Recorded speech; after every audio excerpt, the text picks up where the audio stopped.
গতকালে নিজের চোখে দেখা কথা বলছি, গতকাল নিজের চোখে আমি দেখেছি যা, এক চোখের এক পলকে যা দেখেছি, এক পলকে, এই যে এবার তাকালাম এতটুকু।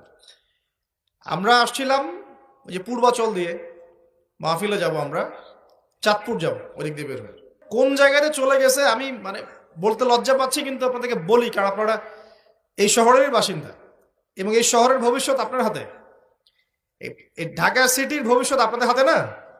আচ্ছা, তো গাড়িতে বসে আমরা সাধারণত কি করি? বই পড়ি বা ফোনে কথা বলি বা পরিবারের খোঁজ খবর নেই।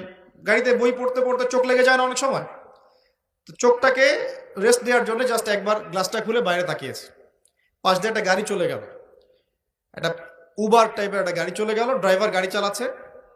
পিছনের সিটে, আপনার শহরের অবস্থা বলছি, পিছনের সিটে আমি দেখলাম যে একটা ছেলে এভাবে বসে আছে, আমি যেভাবে বসে আছি, আর একটা মেয়ে তার উপরে উঠে বসে আছে, ওপেন রাস্তার